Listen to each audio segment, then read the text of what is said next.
الحمدللہ الحمدللہ رب العالمین والعاقبۃ للمتقین والصلاۃ والسلام علی سید الانبیاء والمرسلین جد الحسن والحسین اما بعد فاعوذ باللہ من الشیطان الرجیم بسم اللہ الرحمن الرحیم قال اللہ تبارک و تعالی فی القرآن المجید والفرقان الحمید ان اللہ و ملائکتہ یصلون علی النبی یا ایہا الذین آمنوا صلوا علیہ وسلموا تسلیما اللہم صلی علی سیدنا و مولانا محمد وعلی آلہ و صحابہ وبارک وسلم۔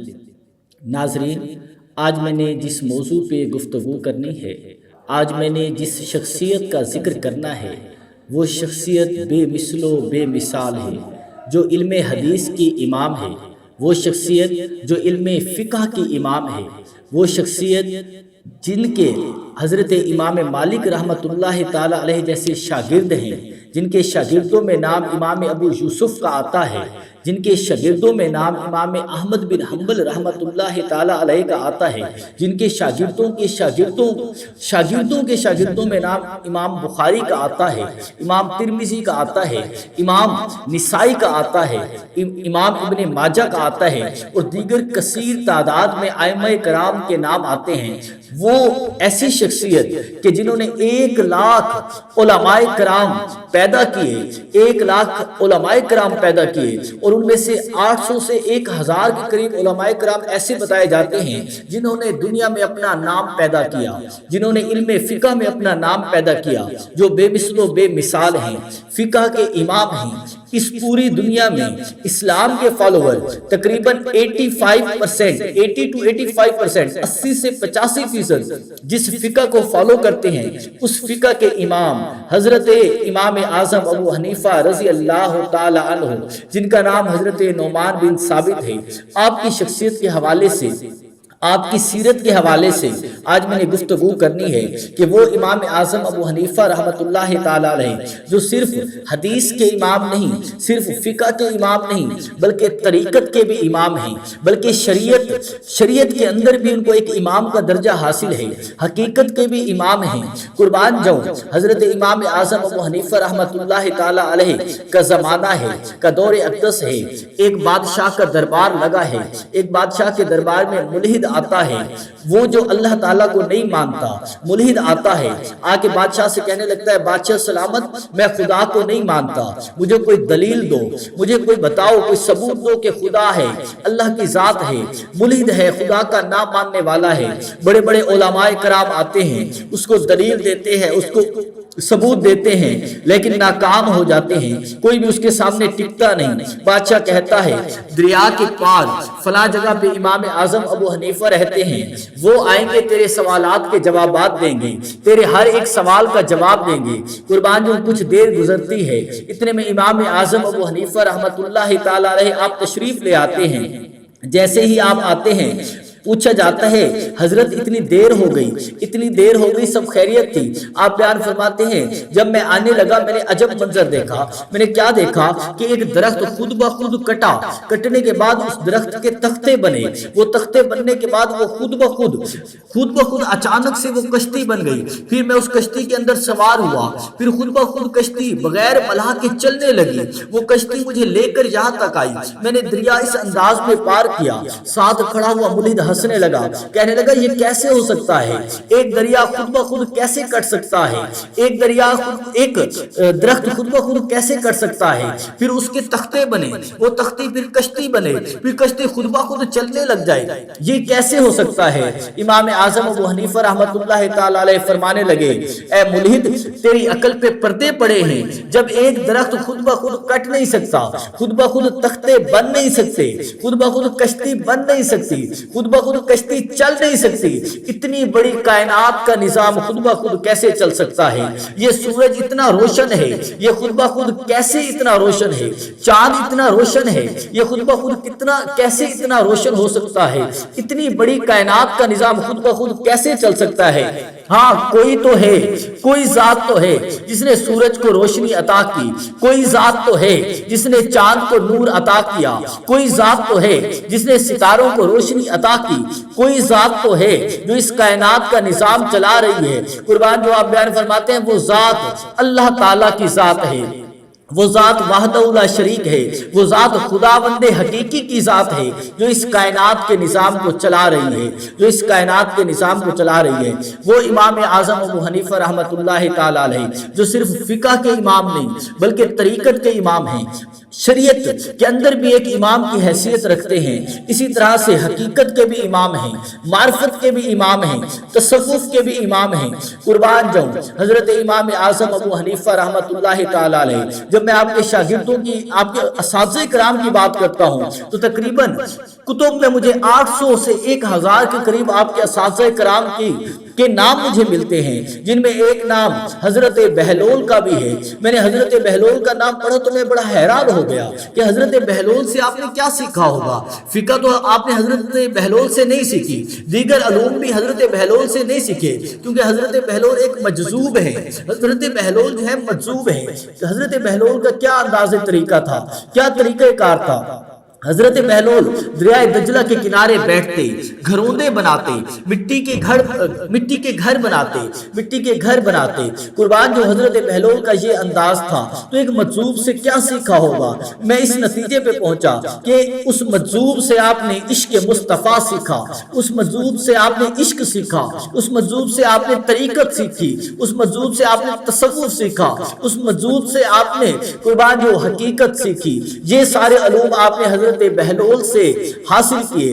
وہ حضرت بہلول مجذوب قربان جو دریا کے کنارے بیٹھے ہیں، مٹی کے گھروندے بناتے ہیں، مٹی کے گھر بناتے ہیں۔ ہارون الرشید کا زمانہ ہے، ہارون الرشید اور اس کی زوجہ زبیدہ ایک سفر پہ ساتھ جاتے ہیں، وہاں سے گزر ہوتا ہے۔ ہارون الرشید کی بیوی، ہارون الرشید کی زوجہ زبیدہ حضرت بہلول کے پاس جاتی ہے، کہتی ہے بہلول یہ گھر بیچو گے، یہ مٹی کا گھر بیچو گے؟ حضرت بہلول کہتے ہیں ہاں بیچوں گا۔ کہا کتنے کا دو گے، یہ کتنے کا دو گے؟ کہا 10 درہم کا دوں گا۔ کہا یہ لو 10 درہم، مٹی کا گھر دے دو۔ حضرت بہلول مجذوب مٹی کا گھر دے دیتے ہیں اور فرماتے ہیں اے عورت جا تجھے جنت میں گھر دیا، جا تجھے جنت میں گھر دیا۔ اتنے میں ہارون الرشید ہنسنے لگتا ہے، کہتا ہے یہ مجذوب تجھے کیا دے گا؟ یہی تو کسی فقیر کو دے دیتی، کسی غریب کو دے دیتی، کسی حقدار کو دے دیتی۔ یہ بہلول دانا، یہ بہلول مجذوب تجھے کیا دے گا، یہ تجھے کیا دے گا؟ ناظرین واپسی کا وقت ہوتا ہے، بادشاہ گھر آ جاتا ہے، رات کا وقت ہوتا ہے۔ ہارون الرشید اپنے خواب میں سویا ہے، نیند میں کیا دیکھتا ہے کہ جنت میں ایک عالی شان محل ہے، جنت میں ایک خوبصورت محل ہے۔ اس کے اندر جانے لگتا ہے، دربان اس کو روک دیتے ہیں، کہتے ہیں یہ محل تیرا نہیں، یہ تیری بیوی کا ہے۔ کہتے ہیں میں اس میں جا سکتا ہوں؟ کہا نہیں تو اس میں نہیں جا سکتا، یہ تیرا نہیں ہے، جو اس کا مالک ہے اس کے اندر صرف وہ جا سکتا ہے۔ اچانک آنکھ کھلتی ہے، جب آنکھ کھلتی ہے اپنی بیوی زبیدہ کے پاس جاتا ہے، کہتے ہیں ابھی بہلول کے پاس چلو، بہلول مجذوب کے پاس چلو۔ بہلول مجذوب کے پاس پہنچتا ہے، کہتا ہے بہلول مٹی کا گھر بیچو گے، مٹی کا گھر بیچو گے؟ بہلول کہتا ہے ہاں بیچوں گا۔ کہا کتنے کا دو گے؟ کہا اب 10,000 دینار کا دوں گا۔ ہارون الرشید کہتا ہے کل تو 10 درہم کا تھا، آج 10,000 دینار کا، آج 10,000 دینار کا اتنا کیسے ہو گیا؟ قربان جاؤں حضرت بہلول مجذوب آپ فرماتے ہیں کہ کل جو گاہک آئے تھے انہوں نے بن دیکھے لیا تھا، انہوں نے دیکھا نہیں تھا، وہ سودا بن دیکھے تھا۔ آج جو گاہک آیا ہے وہ دیکھ کے آیا ہے، آج جو گاہک آیا ہے اس نے منظر دیکھا ہے، آج جو سودا ہے وہ دیکھنے کے بعد ہے، اسی لیے آج سودا 10,000 دینار میں ہوگا۔ یعنی اتنی بڑی شخصیت کہ مٹی کا گھر دیں تو جنت عطا کر دیں۔ امام اعظم ابو حنیفہ نے ان سے اگر کچھ سیکھا ہے تو وہ عشق سیکھا ہے، ان سے اگر کچھ سیکھا ہے تو وہ طریقت سیکھی ہے، ان سے اگر کچھ سیکھا ہے تو وہ حقیقت سیکھی ہے۔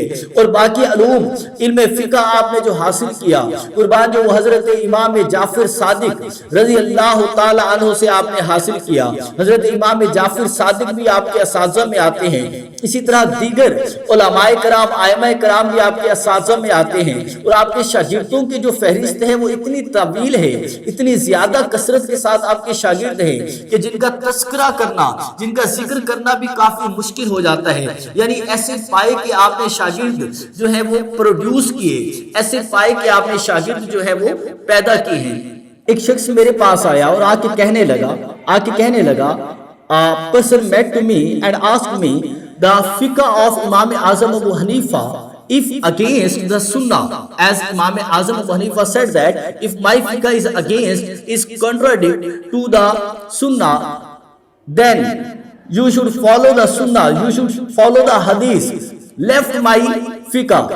آکے کہنے لگا کہ امام اعظم ابو حنیفہ نے خود فرمایا ہے کہ اگر میری فقہ سنت کے مقابلے میں آ جائے، حدیث کے مقابلے میں آ جائے، تو حدیث پر عمل کیا جائے، میری فقہ کو چھوڑ دیا جائے، لہٰذا، اور آگے کہنے لگا اس وجہ سے میں امام اعظم ابو حنیفہ کی فقہ کو فالو نہیں کرتا، so that I left the فقہ of امام اعظم ابو حنیفہ، اسی لیے میں نے امام اعظم ابو حنیفہ کی فقہ کو چھوڑ دیا ہے، تو میں نے کہا عقل کے اندھے، تیری عقل پہ پردے پڑے ہیں، تجھے اتنی سی بات سمجھ نہیں آئی کہ امام اعظم ابو حنیفہ نے یہ جو بات کہی یہ حضرت امام ابو یوسف سے کہی، جو فقہ کے بہت بڑے امام ہیں۔ ناظرین، آپ کو یہ بات اس طرح میں سمجھاتا جاؤں کہ مثال کے طور پہ اگر ایک شخص کسی ڈاکٹر کے پاس جاتا ہے، جب ڈاکٹر کے پاس جاتا ہے کہتا ہے مجھے یہ مرض ہے، مجھے دوائی لکھ دو، اگر مجھے آرام آئے گا تو میں تمہیں پیسے دوں گا، پہلے میں تمہاری دوا چیک کروں گا، اگر تمہاری دوا ٹھیک ہوئی، مجھے آرام آیا تو میں تمہیں پیسے دوں گا۔ اب ڈاکٹر دوا لکھ دیتا ہے، ڈاکٹر دوا دے دیتا ہے، کہتا ہے یہ دوا ہے، جاؤ اسے استعمال کرو، اسے چیک کرو، اگر تمہیں آرام آ جائے تو مجھے پیسے دے دینا۔ وہ شخص چلا جاتا ہے، جا کے کسی اور کو چیک کراتا ہے، اس کو دیتا ہے، وہ کہتا ہے یہ دوا نہیں کھانی، یہ تو تیری صحت کے خلاف ہے، یہ تو تیری صحت کے لیے نقصان دہ ہے، یہ تو تیرے لیے زہر قاتل ہے، اگر تو اسے کھائے گا یہ تجھے نقصان دے گی۔ وہ شخص واپس آتا ہے، آگے ڈاکٹر کو دوا واپس کرتا ہے، کہتے ہیں یہ میرے لیے زہر ہے، میں اسے کھا نہیں سکتا۔ ڈاکٹر پوچھے گا کس کو چیک کروایا؟ ارے بھائی بتا تو صحیح ہے تمہیں کسے چیک کروایا؟ تو جواب دیتا ہے کہ میں نے ایک حجام کو، ایک نائی کو چیک کروایا۔ تو ناظرین، ڈاکٹر اس پہ ہنسنے لگ جائے گا، کہے گا کہ دوا بھلا نائی کو چیک کرائی جاتی ہے، دوا بھلا حجام کو چیک کرائی جاتی ہے، دوا چیک کرائی جاتی ہے ڈاکٹر کو، دوا چیک کرائی جاتی ہے طبیب کو، دوا چیک کرائی جاتی ہے حکیم کو۔ ایک نائی اگر دوا چیک کرے گا پھر ڈاکٹروں کی ضرورت نہ پڑتی۔ بالکل اسی انداز میں ایک حدیث کو، ایک فقہ کے مسئلے کو اگر ہر عام بندہ جس کی سمجھ بوجھ اتنی نہیں ہے، جس کا علم اتنا نہیں ہے، اگر وہ اس معیار پہ آ کے اس کو چیک کرنا شروع کر دے تو یقیناً اس کے لیے مسائل اور بڑھتے چلے جائیں گے۔ یہ فقہ کے امام کی حیثیت ہوتی ہے، جس نے دین میں اتنی محنت کی ہے، جس نے دین کو اتنا پڑھا ہے، اتنے سال پڑھنے کے بعد پھر جا کے فقہ کی ایک مسئلے پہ، فقہ کی ایک حدیث پہ جا کے وہ پھر دیکھتے ہیں اس میں سے مسئلے کو اخذ کیسے کرنا ہے، اس کے اصول و ضوابط کے مطابق اس کو اخذ کیا جاتا ہے۔ یہی وجہ ہے کہ آج پوری دنیا میں تقریباً 80% فقہ حنفیہ کو فالو کیا جاتا ہے، امام اعظم ابو حنیفہ کو فالو کیا جاتا ہے۔ دلی دعا ہے اللہ تبارک و تعالی ہمیں حضور علیہ السلام کا عشق نصیب عطا فرمائے، اور اہل بیت عظام صحابہ کرام سے محبت کرنے کی توفیق عطا فرمائے، اور اسی طرح اولیاء اللہ اور امام اعظم ابو حنیفہ کی فقہ حنفیہ میں تقلید کرنے کی توفیق عطا فرمائے۔ وما علینا الا البلاغ المبین۔